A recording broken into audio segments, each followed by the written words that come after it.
Bienvenidos a Trazando la Plomada.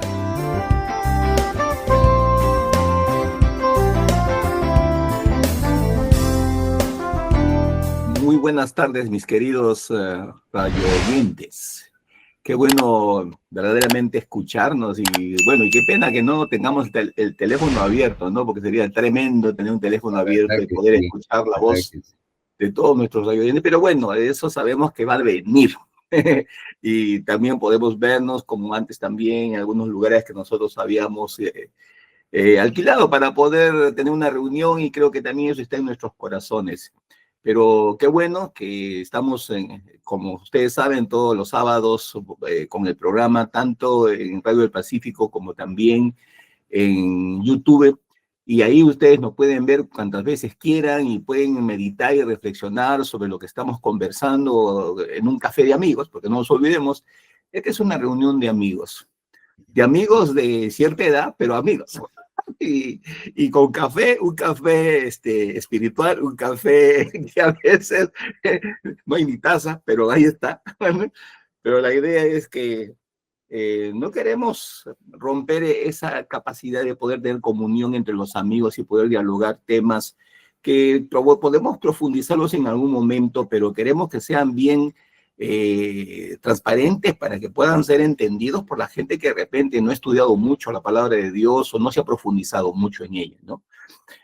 Bueno, la idea es que podamos llegar a su corazón y que usted pueda verdaderamente tener esa experiencia personal con el Señor Jesucristo y crecer como nosotros estamos creciendo. Porque nosotros, el hecho de que tengamos ya una edad y tenemos experiencia en el Señor, no significa de que no sigamos creciendo.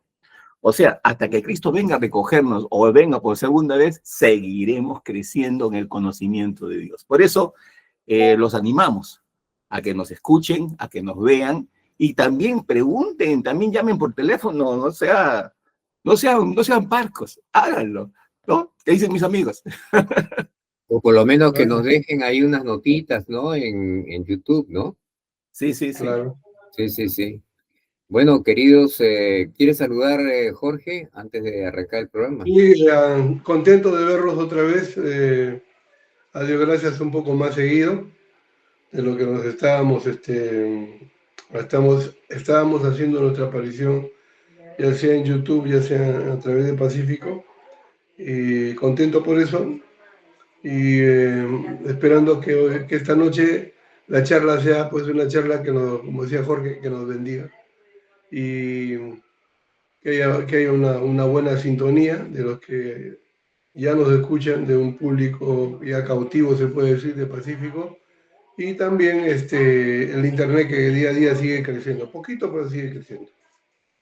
Bien, y el título de la charla de esta oportunidad se llama Dios necesita de tu fe antes de sanarte. Dios necesita tu fe antes de sanarte.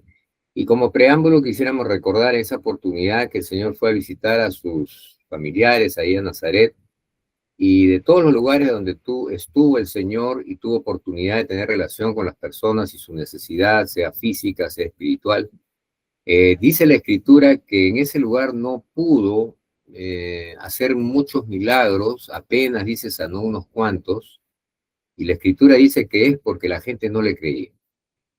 Imagínense, Dios, el Dios Todopoderoso, creador de los cielos y creador de la tierra, tiene restricciones para hacer el bien a la gente. Y eso no solamente incluye sanar el cuerpo, sanar el alma, sanar el espíritu. Y en esa línea de pensamiento también quería recordarles, o no recordarles, sino compartirles que hace un tiempo atrás se me ocurrió revisar en los evangelios cómo hacía el Señor para sanar, porque como teníamos una situación de enfermedad, y yo dije, vamos a ver cómo hacía el Señor, ¿no? Y descubrí algo que probablemente los que nos escuchan y ya tienen tiempo en la fe van a decir, oye, pero eso es obvio. Sí, la verdad que es obvio, pero les voy a contar para que vean que es algo que a mí me impresionó mucho. Encontré que el Señor, cuando estuvo en la tierra, y eso está registrado en los 4 evangelios, él estaba haciendo solamente 3 actividades. Me refiero a su ministerio, ¿no? 3 actividades. Él echaba fuera demonios, él sanaba enfermos y él predicaba el evangelio. Voy a repetirlo, es echaba fuera demonios, sanaba enfermos y predicaba el evangelio.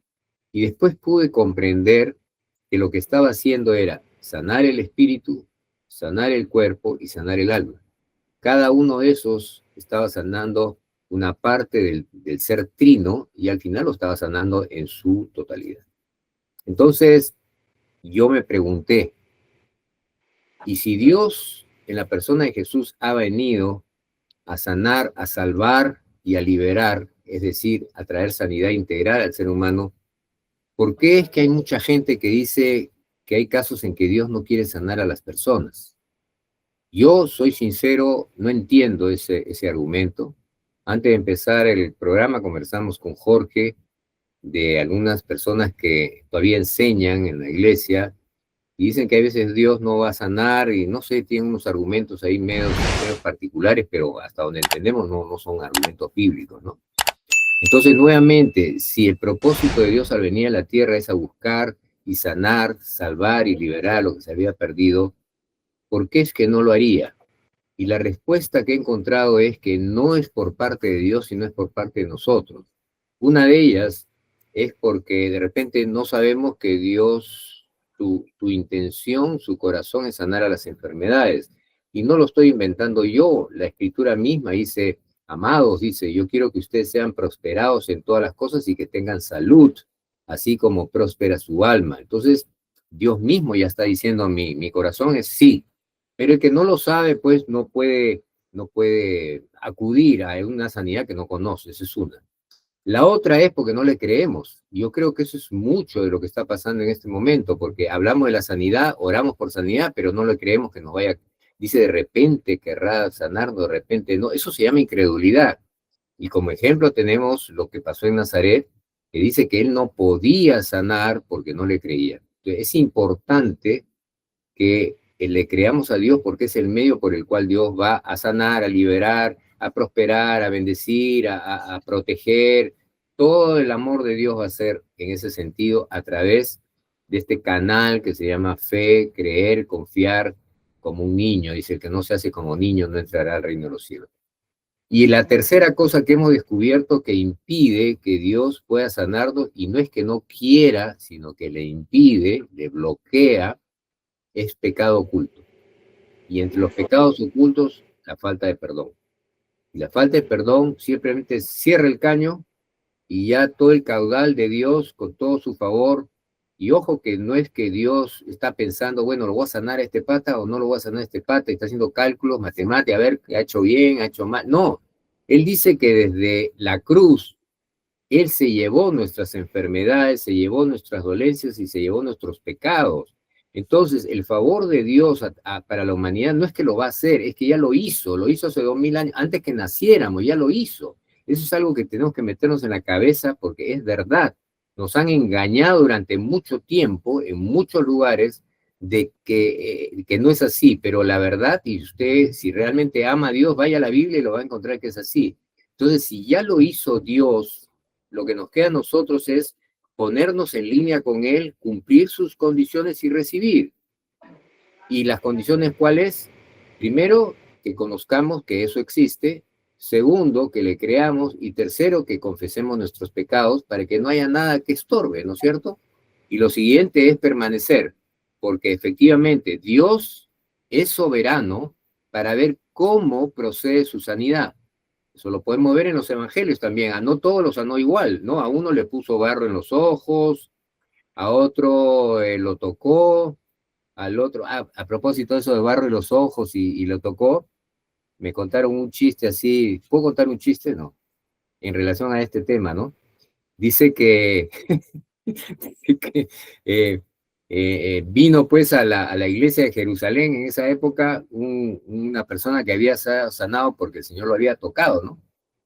Y dice que vino esa persona y dijo, Dios me ha sanado, me ha sanado. ¿Y cómo te sanó? Nada, que me tocó y me sané. Ah, caramba, qué bien.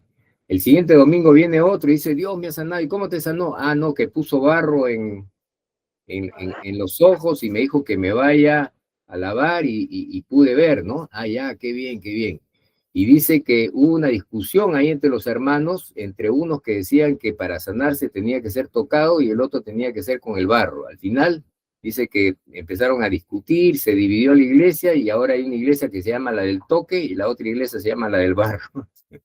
Entonces, a veces nos ponemos en unas cosas y no, Dios verá en qué manera y qué forma, no todo es como quisiéramos, pero lo que no podemos dudar, como ese que se acercó y le dijo, si tú quieres, puedes sanarme. Fíjense, él creía en el poder de Dios, pero no sabía si Dios quería. Y Dios lo tocó y le dijo, sí, sí quiero, ¿no? Bien, dicho Ah, esto, una de las cosas que podíamos también agregar aquí para ir, digamos, uniendo la plenitud de lo que dice el Evangelio es de que la situación de que cuando Jesús nos predica el Evangelio del reino, nos está predicando un reino que tiene un rey. Y creo que nosotros nos acercamos al Señor porque tenemos una necesidad de ser sanados, de ser liberados, ¿no? Y de conocer el reino, porque tú has hablado de tres cosas fundamentales que Jesucristo hizo: predicar el Evangelio del reino por medio del Evangelio, sanidad y liberación. En eso consistía verdaderamente el poder del reino, porque el poder del reino estaba en la liberación y en lo que es la sanidad.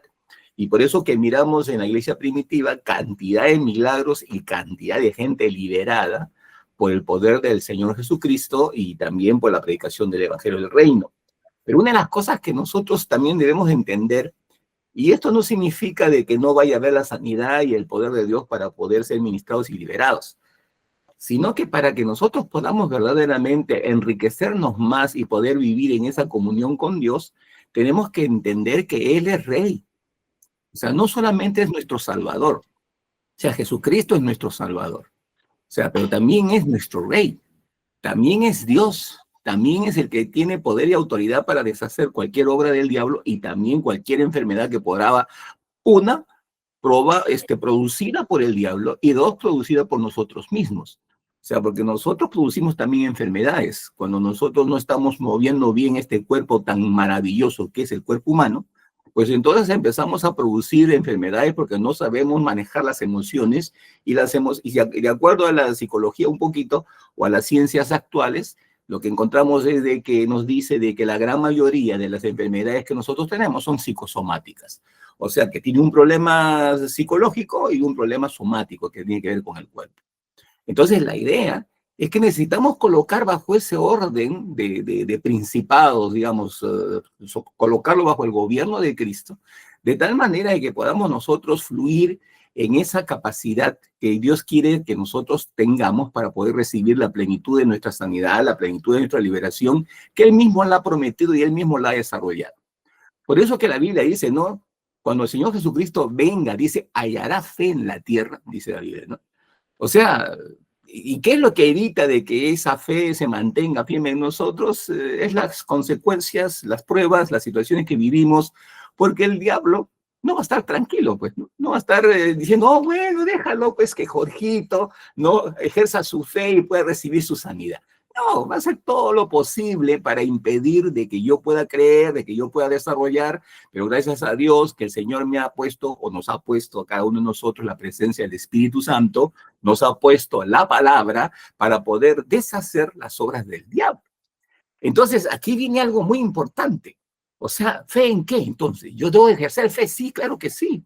Pero la Biblia dice que el autor y consumador de esta fe que yo necesito para ser sanado y para ser liberado y para que el evangelio se mantenga en mí, es la fe establecida por el Señor Jesucristo. Y es esa fe en la cual estamos hablando para que tengas esa gran bendición y poder. Porque, ojo, el ser humano también ejerce cierta clase de fe. Porque, por ejemplo, yo estoy sentado ahorita en una silla de plástico. ¿Y por qué es que me siento en una silla de plástico? Porque he probado de que no me caigo. Bueno, no soy tan flaquito, pero la idea es que no me caigo. Entonces significa que estoy creyendo de que esta silla me va a aguantar. O sea, esa es una fe humana, pero esa fe no estamos hablando ahorita. Estamos hablando de la fe dada por el Señor Jesucristo, que es el que ha venido a establecer el Evangelio del Reino por medio de sanidades, milagros y prodigios y resurrecciones. Amén. Vamos a la palabra entonces, y hemos escogido el capítulo 5 del Evangelio de Marcos, donde curiosamente se resumen 3 casos de creyentes que ejercitan fe y reciben la sanidad de sus cuerpos. Así que es bien interesante. Bueno, en un caso es liberación. Vamos a 5.1 y estamos hablando del caso del endemoniado en Gadareno, y habla la escritura de que dice que el Señor fue a la otra orilla del mar, a la región de los Gadarenos, y apenas salió de la barca, dice, de repente le salió al encuentro de entre los sepulcros un hombre con espíritu inmundo. De ahí la escritura explica la característica de este hombre, dice que muchas veces lo habían atado con grillos y cadenas, pero él rompía todo. Y vamos de frente al punto que está en el verso 6, dice, cuando este hombre endemoniado, desnudo, que vivía por los sepulcros, vio a Jesús desde lejos, corrió y le adoró. Y clamando a gran voz dijo, ¿qué tienes conmigo, Jesús, Hijo del Dios Altísimo? Te conjuro por Dios que no me atormentes. Acá valdría hacer una aclaración, porque en un punto dice, cuando vio a Jesús, está hablando del hombre, desde lejos corrió y le adoró, y clamando a gran voz dijo, este ya no es el hombre, este es los demonios que estaban dentro del hombre, que tienes conmigo, Jesús, Hijo del Dios Altísimo, te conjuro por Dios que no me atormentes. ¿Ya? Y ahí continúa la escritura en el verso 8 y dice, porque en ese momento Jesús le estaba diciendo al espíritu, le decía, sal de este hombre espíritu inmundo, y empieza todo un desarrollo de cómo es liberado este hombre, etcétera, etcétera. Entonces, ¿dónde está la fe del hombre? ¿Quién puso fe aquí? ¿Qué necesitaba Dios? Necesitaba que este hombre, a pesar de lo que habría hecho, no sabemos cómo llegó a ser endemoniado, y no solamente era endemoniado de un demonio, no, era de una legión de demonios, a tal punto que cuando salen de este hombre, dice que van a un hato de 2.000 cerdos, y los 2.000 cerdos no soportaron la presencia de los demonios y se lanzaron al agua y se ahogaron. Pero ¿qué es lo impresionante acá en este caso de este hombre? Dice que cuando él vio a Jesús en medio de toda su necesidad y en medio de toda su atadura que tendría, corrió, buscó a Jesús y le adoró. Hay versos que no dicen le adoró, pero yo he estado averiguando y sí, efectivamente le adoró. Se postró delante de Dios, de Jesús, y ese fue el acto de fe que permitió a Jesús liberarlo de esos demonios. Ese es un caso. Es interesante para afirmar lo que estás diciendo.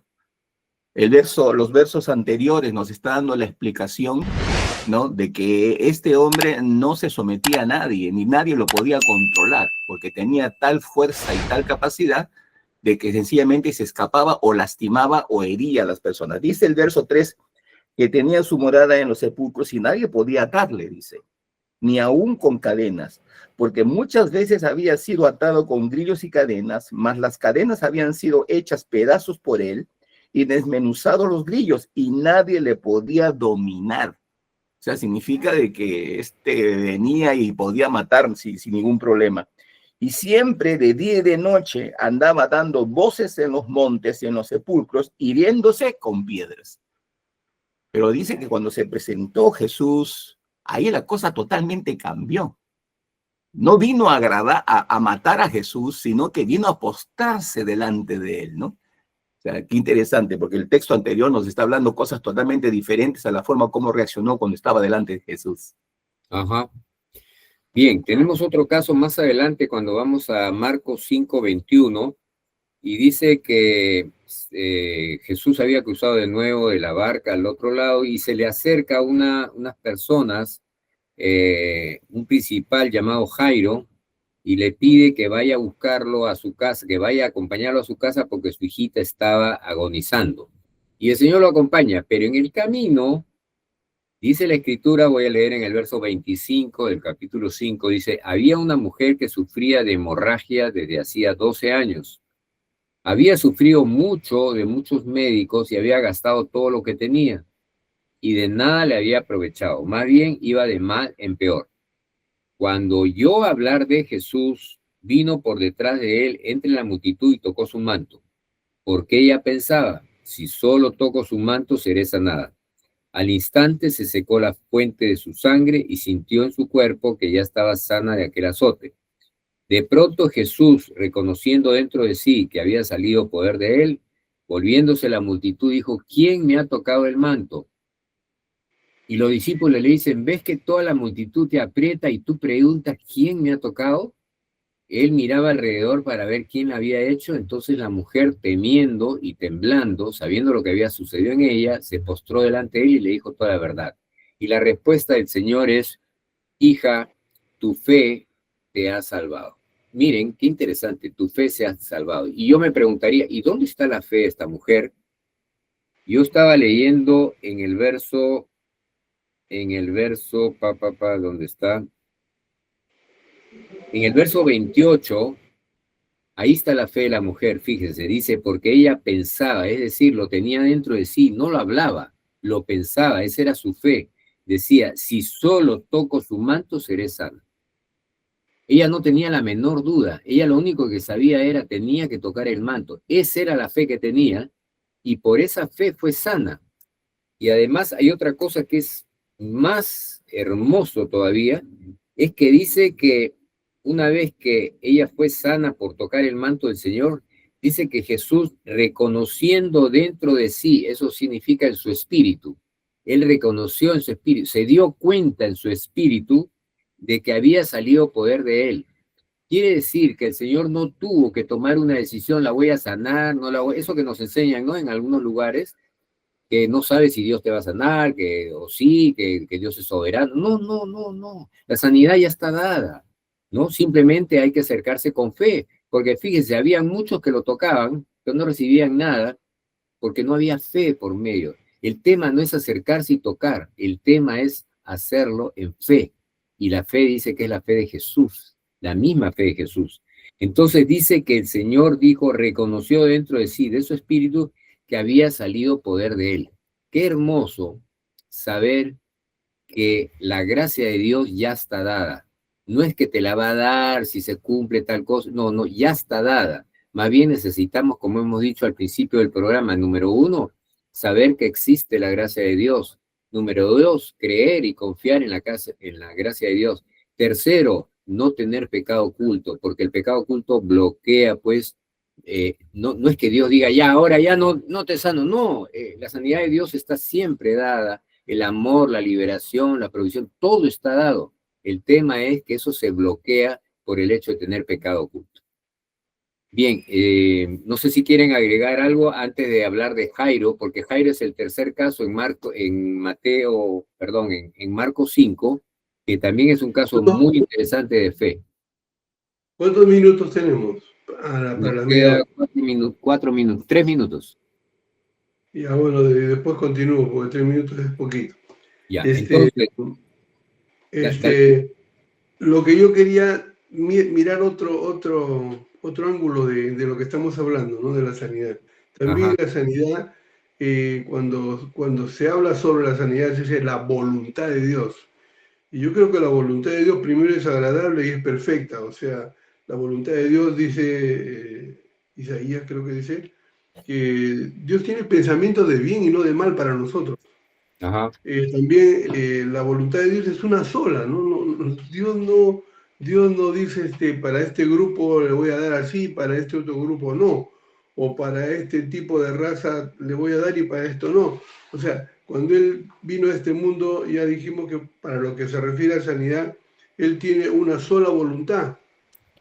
Pero recuerdo un pasaje también para aclarar más el punto. Juan 3:16 dice, porque de tal manera amó Dios al mundo, o sea, a todos, que ha dado a su Hijo unigénito para que todo aquel que en Él crea, ahí comienza ya la selección, ¿no? Pero una selección que es hecha por el mismo ser humano, no por Dios, porque Dios amó a todos, a todo el mundo, y por eso da a Jesucristo, pero ya tiene que ver con la decisión que cada persona tome para obtener el regalo de Dios que es Jesucristo o la gracia de Dios. también he escuchado que dicen, por ejemplo, que Pablo no fue sanado. Y es tomado como algo que tiene que ver con, como Pablo no fue sanado, ¿no? Y si Dios le dijo, bástate mi gracia porque mi poder se perfecciona en tu debilidad. Entonces, Dios no quiere la sanidad para todos, sino que de repente a ti te va a decir que no.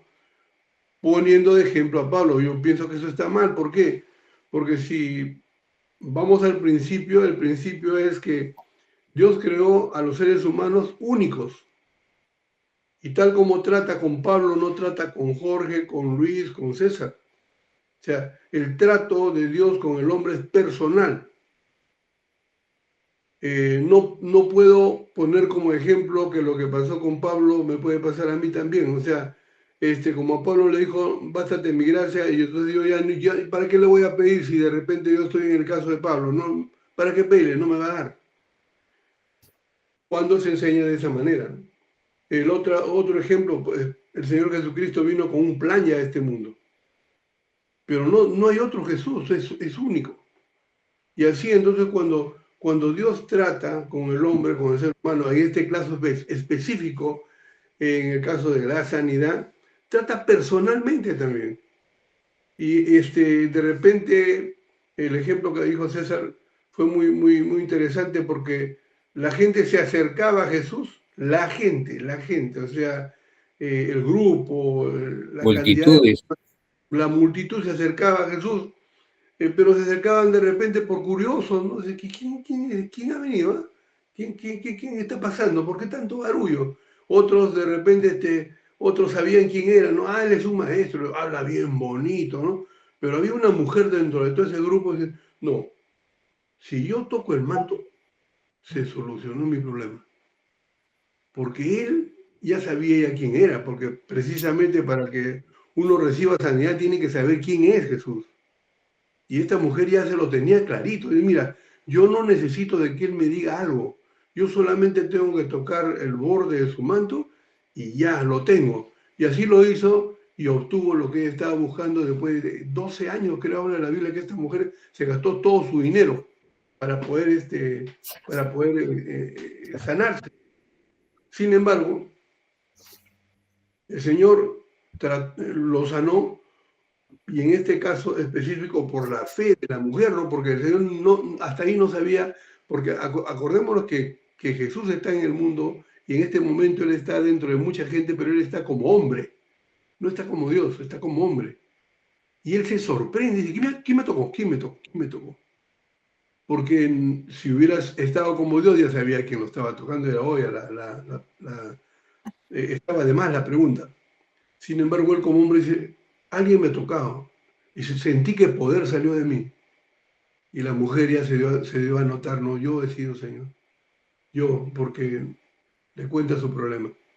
Entonces, yo creo que no podemos desanimarnos si alguna vez escuchamos un tipo de enseñanza que porque Pablo no recibió y porque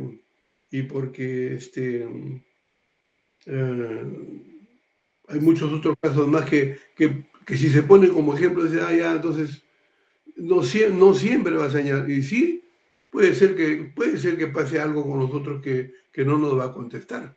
Puede ser, ¿no? Pero no es la regla, es la excepción. Continuamos después, amigos. Ya, vamos a continuar con Jairo, que es un caso espectacular. Lamentablemente nos está ganando esta primera media hora. Solamente antes de terminar, quería hacer referencia al caso que hace mención Jorge, que la escritura habla de que le había enviado un aguijón en la carne, ¿no? Y habla de un mensajero de Satanás para que las revelaciones que había tenido Pablo no lo vuelan soberbio, ¿no? Un mensajero de Satanás. Entonces es muy probable que de repente no haya sido una enfermedad, sino haya sido simplemente un demonio que lo ha estado atormentando y que de alguna manera, ¿para qué? Para que él no diga, pues yo soy la mamá de Tarzán, soy la última chupada del mango, porque yo he tenido revelaciones de parte de Dios, ¿no? Entonces, para que tengamos eso en cuenta, porque el principio de Dios siempre va a estar más o menos en la misma línea. Bien, acompáñenos, por favor, que a la siguiente media hora, porque ahí vamos a continuar con el capítulo 5 de Marcos, y en el caso de Jairo hay un caso muy importante de cómo es necesario no solamente la fe por parte del que va a recibir, sino un ambiente de fe. Los que rodean ese ambiente deben ser gente que también sea de fe, y cómo Jesús es muy específico en eso, y él cuida mucho de que no sea una atmósfera de gente incrédula, porque eso bloquea automáticamente el obrar de Dios. Bien, estamos regresando entonces con ustedes.